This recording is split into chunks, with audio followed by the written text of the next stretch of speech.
नमस्कार, मैं हूं आपके साथ अंकिता पाल। ब्रीडिंग की शुरुआत करते हैं। लोकसभा चुनाव को लेकर साधना की टीम अहमदाबाद पहुंची है, जहां पर चाय पर चर्चा की गई। चैनल हेड ब्रजमोहन सिंह रघुवंशी ने खास बातचीत भी की है।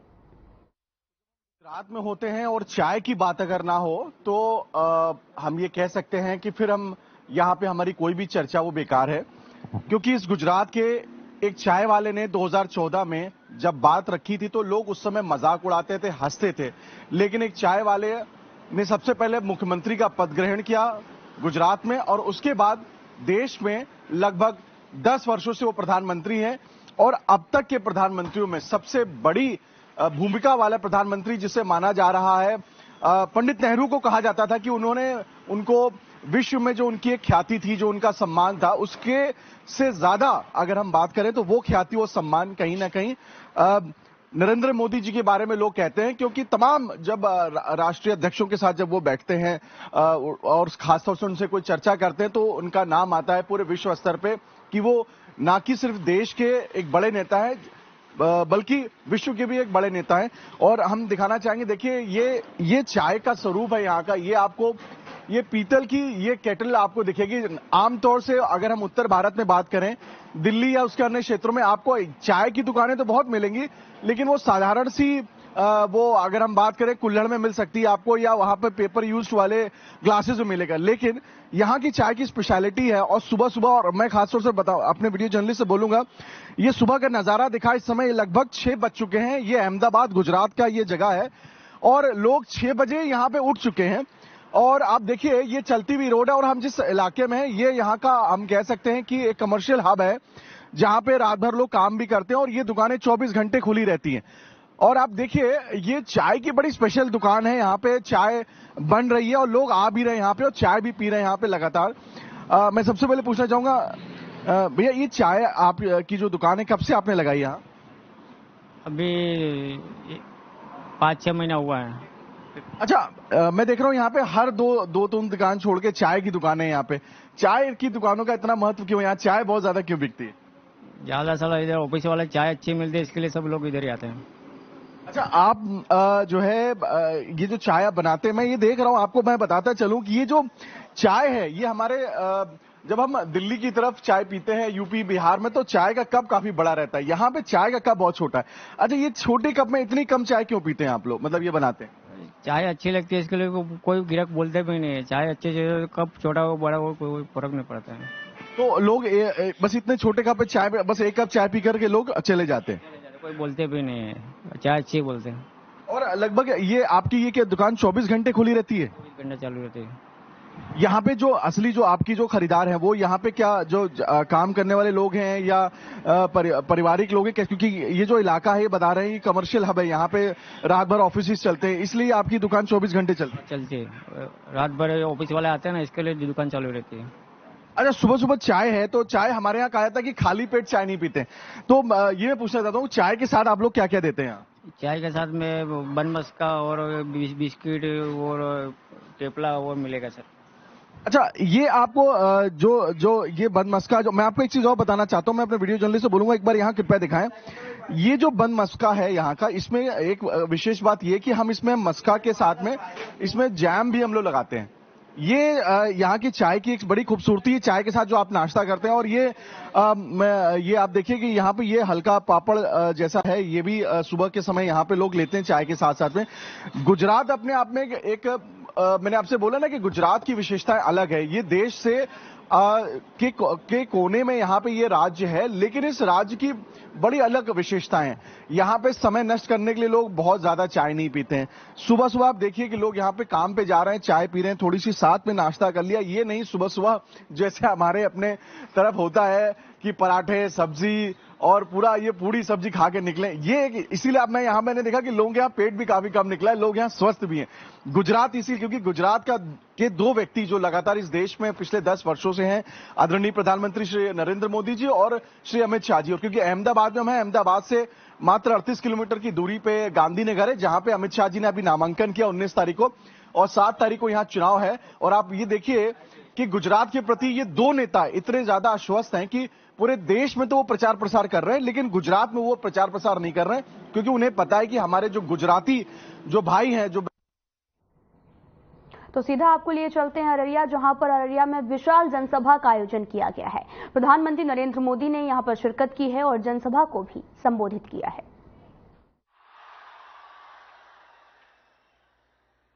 अररिया फणीश्वर नाथुरेण जी की भूमि है और जब जब भी मुझे यहां आपके बीच आने का अवसर मिला है, हर बार बाबा मदनेश्वर और मां काली की कृपा और आप जनता जनार्दन आपका भरपूर आशीर्वाद मिला है। आज भी अररिया और सुपौल का ये स्नेह मेरे लिए बहुत बड़ी ऊर्जा है, बहुत बड़ी शक्ति है। मैं आपको विश्वास दिलाता हूं, आपके इस कर्ज को उतारने के लिए मैं और ज्यादा मेहनत करूंगा और तीसरे कार्यकाल में आपके हित में, देश के हित में और ज्यादा बड़े फैसले देश लेने वाला है। साथियों, मैं हिंदुस्तान के कोने कोने में इन दिनों जनता जनार्दन के आशीर्वाद मांगने के लिए जा रहा हूं और देश के कोने में जहां जहां गया, शहर हो, गांव हो, पुरुष हो, स्त्री हो, युवा हो, युवती हो, पूरे देश एक ही बात कह रहा है, फिर एक बार, फिर एक बार, फिर एक बार। भाइयों और बहनों, आज दूसरे चरण का मतदान भी चल रहा है। ये लोकतंत्र का महापर्व है।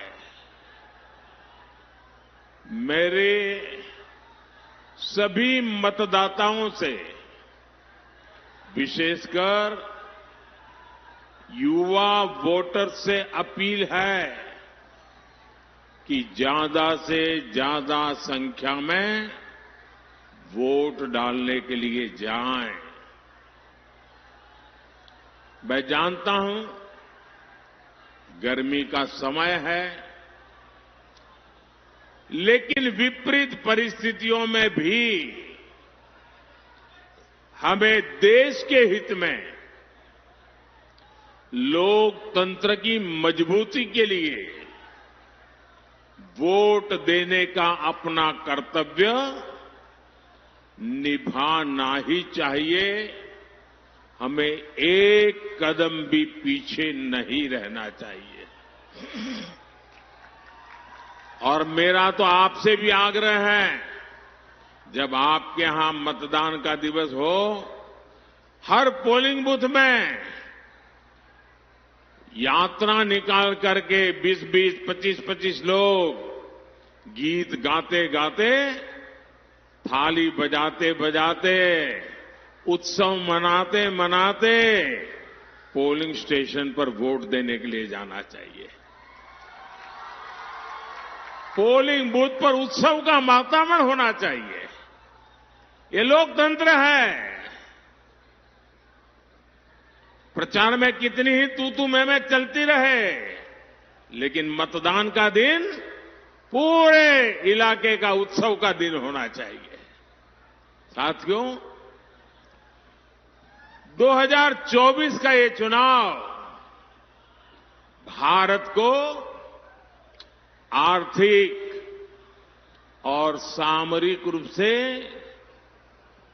शक्तिशाली बनाने के लिए चुनाव है और इसमें बिहार के आप सभी मेरे जागरूक भाई बहनों की बहुत बड़ी भूमिका है। गुलामी के लंबे कालखंड से पहले जब बिहार समृद्ध था तब भारत एक महाशक्ति था। आज जब भारत दुनिया की तीसरी सबसे बड़ी आर्थिक महाशक्ति बनने के लिए चल पड़ा है तो बिहार की भी इसमें बहुत बड़ी भूमिका है। बिहार के लोगों की प्रतिभा, यहां के लोगों की बौद्धिकता, यहां के लोगों की परिश्रम की पराकाष्ठा करके दिखाने का जो जज्बा है ना, ऐसा जज्बा कहीं और देखने को नहीं मिलता है।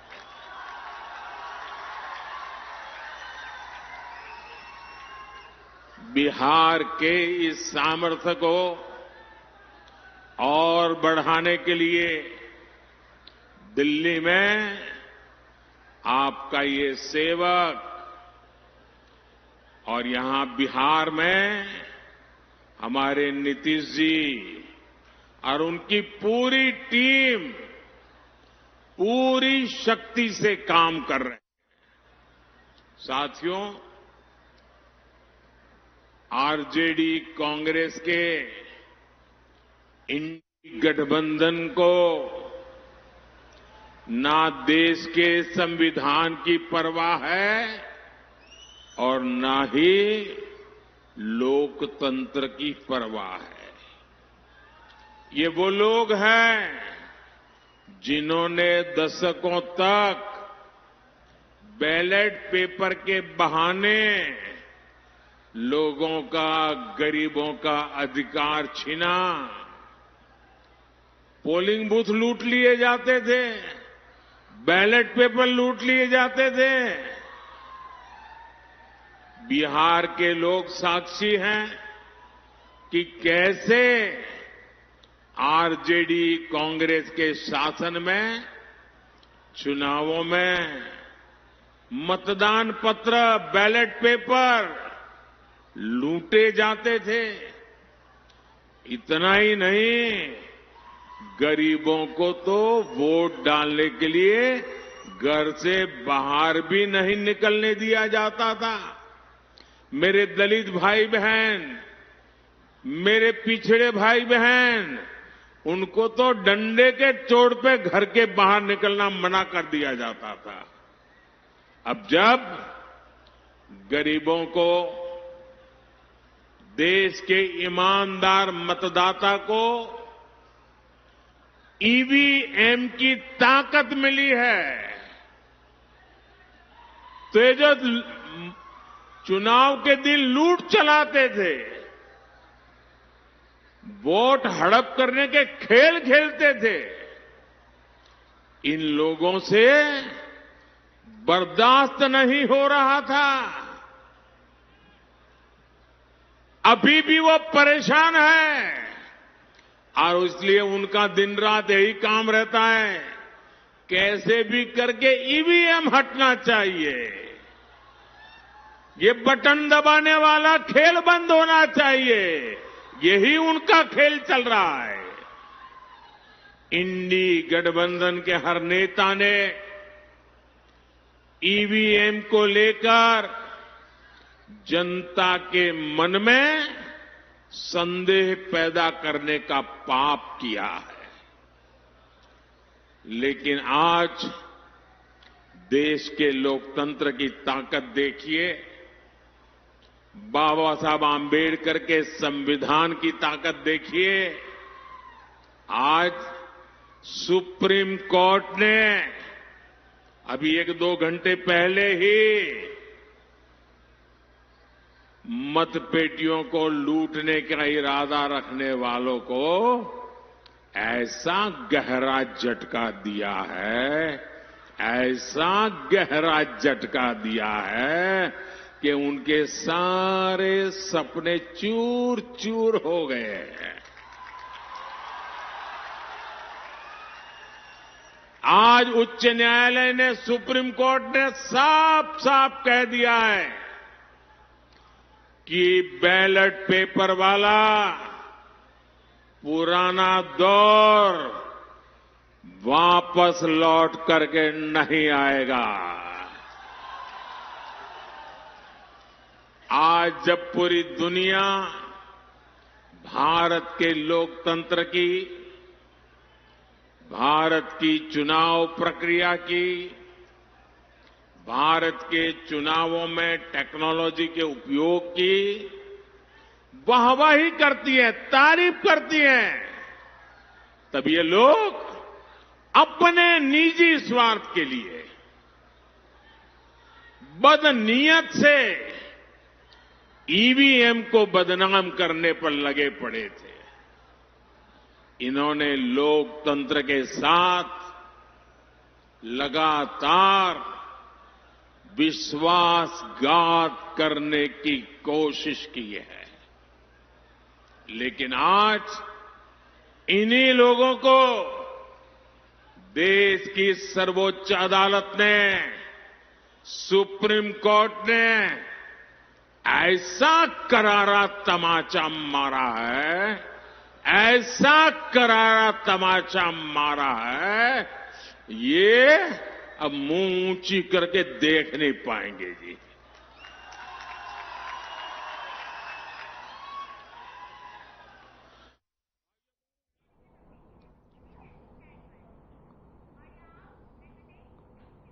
तो आप प्रधानमंत्री नरेंद्र मोदी को सुन रहे थे, जो कि बिहार के अररिया और मुंगेर पहुंचे हैं, जहां पर जनसभा को संबोधित किया। और साथ ही उन्होंने ये भी कहा कि आने वाले चुनाव में यहां पर मतदान स्थल पर लोग पहुंचे और थाली बजाते हुए, गीत गाते हुए पहुंचे, जो कि उत्सव की तरह मनाया जाए। तो बढ़ते हैं आगे। खबर गुना से है, जहां पर गुना में आयोजित की गई है जनसभा, जहां पर गृह मंत्री अमित शाह ने शिरकत की है। जनसभा को भी संबोधित कर रहे, क्या कुछ कह रहे आपको सुनाते हैं। संकल्प की मुट्ठी बींचे और प्रचंड आवाज से बोलिए, भारत माता की जय श्री राम, जय जय श्री राम। मंच पर उपस्थित मध्य प्रदेश के लोकप्रिय मुख्यमंत्री श्रीमान मोहन यादव जी, हमारे गुना के सांसद श्री केपी यादव जी, श्री आलोक तिवारी जी, धर्मेंद्र सिकरवार जी, राजू बाथम जी, विजेंद्र सिंह यादव जी, जगन्नाथ रघुवंशी जी, पन्नालाल साक्य जी, देवेंद्र जैन जी, महेंद्र यादव जी, हमारे वरिष्ठ नेता और क्लस्टर प्रभारी भाई भूपेंद्र सिंह जी, प्रीतम सिंह लोधी जी, जजपाल सिंह जज्जी जी, महेंद्र सिंह सिसोदिया जी, और आज इस पवित्र धरती पर आए हुए प्यारे भाइयों, बहनों, माताओं और मेरे जिगर के टुकड़े जैसे युवा मित्रों, आप सभी को मेरा नमस्कार। सबसे पहले मैं प्राचीन केदारनाथ जी, 20 भुजा देवी, कर्णी माता, करीला माता, संत रविदास जी और टेकरी सरकार को प्रणाम कर मेरी बात की शुरुआत करना चाहता हूं। भाइयों बहनों, मैं आज गुना मत क्षेत्र में आया हूं, तब हम सब के लिए श्रद्धेय श्रीमंत राजमाता साहब को भी श्रद्धा पूर्वक प्रणाम कर मेरी बात की शुरुआत करना चाहता हूं। हम सब भारतीय जनता पार्टी के कार्यकर्ता जो मंच पर बैठे हैं आज की भारतीय जनता पार्टी की कल्पना ही नहीं कर सकते अगर राजमाता साहब ने जनसंघ और भाजपा की नींव में बलिदान न दिया होता तो आज भाजपा यहां न पहुंच सकती। मैं राजमाता साहब को सम्मान के साथ प्रणाम कर कर मेरी बात की शुरुआत करना चाहता हूं। भाई और बहनों, मैं राजा साहब के लिए वोट मांगने आया हूं। ज्योतिरादित्य जी मेरे मित्र भी है, भाजपा के वरिष्ठ नेता भी है, मगर ज्योतिरादित्य को आप जिता के वक्त एक बात याद रखना, ज्योतिरादित्य को दिया हुआ एक एक वोट नरेंद्र मोदी को तीसरी बार प्रधानमंत्री बनाने वाला। कई क्षेत्र में मैं जाता हूं तो लोग कहते हैं कि साहब हमारे सांसद को आप आगे बढ़ाना, हम जिता कर भेजेंगे। अब आपको तो बना बनाया मंत्री मोदी जी ने यहां चुनाव लड़ने के लिए भेजा है, प्रचंड बहुमत से जिताना। और आज मैं कहकर जाता हूं, केपी यादव ने इस क्षेत्र की बहुत अच्छी सेवा की है। केपी यादव की चिंता मुझ पर छोड़ देना, आपको करने की जरूरत नहीं है। भारतीय जनता पार्टी हमारे भाई केपी यादव के भविष्य की और केपी यादव को आगे बढ़ाने की सभी प्रकार की चिंता करेगी। गुना वालों, आपको दो दो नेता मिलेंगे, ज्योतिरादित्य भी मिलेंगे और केपी यादव भी मिलेंगे।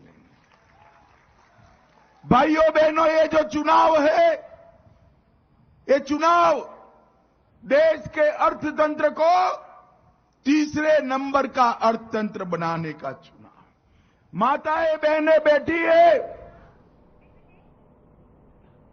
तो गृह मंत्री अमित शाह गुना पहुंचे थे, जहां पर ज्योतिरादित्य सिंधिया के पक्ष में वोट की भी अपील की है। लोगों से बोला कि आपको चिंता करने की जरूरत नहीं है, आपको दो दो मंत्री मिलेंगे। तो बढ़ते हैं आगे, आपको सीधा लिए चलते हैं दिल्ली में प्रेस कॉन्फ्रेंस का आयोजन किया गया, जहां पर डिप्टी सीएम केशव प्रसाद मौर्य ने पीसी की है और कई मुद्दों पर जानकारी भी शेयर की है। जिस प्रकार से कांग्रेसी प्रधानमंत्री श्री मनमोहन सिंह जी ने अपनी जो नेशनल काउंसिल की जो बैठक 9 दिसंबर 2006 को संपन्न हुई थी, उस बैठक में कहा था कि देश के संसाधनों पर पहला हक मुसलमानों का है। यह भारत के संविधान के विरुद्ध था। संविधान निर्माता बाबा साहब भीमराव अंबेडकर सहित संविधान सभा के सभी सदस्यों की भावनाओं के विपरीत था। कांग्रेस की यह जहरीली मानसिकता प्रारंभ काल से, मैं बाबा साहब जी का एक भाषण जो 27 अक्टूबर 1951 में उन्होंने कहा था कि पंडित जवाहरलाल नेहरू जी ने, वो प्रधानमंत्री के रूप में, कांग्रेस के अध्यक्ष के रूप में, उन्होंने कभी दलितों के हित की बात नहीं की। जब भी वह बात करते थे तो केवल मुसलमानों के हित की बात करते थे। देश का विभाजन भी हुआ, उसका दंश देश ने झेला और बड़े पैमाने पर नुकसान भी हुआ। और जो भारतीय जनता पार्टी की ओर से यह आरोप है कि देश के संसाधनों पर पहला हक मुसलमानों का है, यह प्रधानमंत्री के रूप में मनमोहन सिंह जी ने एक बार नहीं, दूसरी बार भी मुंबई की एक प्रेस कॉन्फ्रेंस में उन्होंने इस बात को दोहराया भी था कि इस देश के जो संसाधन है उस पर पहला हक मुसलमानों का है। कांग्रेस के ही द्वारा कर्नाटक के अंदर मंडल आयोग की सिफारिश जो आई थी, उस सिफारिश के अनुसार जिन मुस्लिम समाज के लोगों को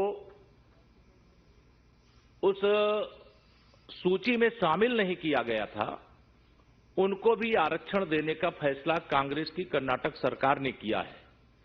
कर्नाटक के अंदर जो ओबीसी का आरक्षण छीन करके मुस्लिमों को देने की शुरुआत है, यह कर्नाटक मॉडल कांग्रेस और उनके युवराज श्री राहुल गांधी जी पूरे देश में लागू करने के लिए जो अपना घोषणा पत्र लेकर के आए, उस घोषणा पत्र से भी स्पष्टता है कि उनका लक्ष्य इस देश के अंदर जो ओबीसी है, एससी है, एसटी है, उसके अधिकार। यूपी के डिप्टी सीएम केशव प्रसाद ने प्रेस कॉन्फ्रेंस की है और इस दौरान उन्होंने कांग्रेस पर जमकर तंज भी कसते आए हुए हैं। उन्होंने कहा कि एससी, एसटी, ओबीसी जो है इनका हक छीनकर मुस्लिमों को दिया गया है।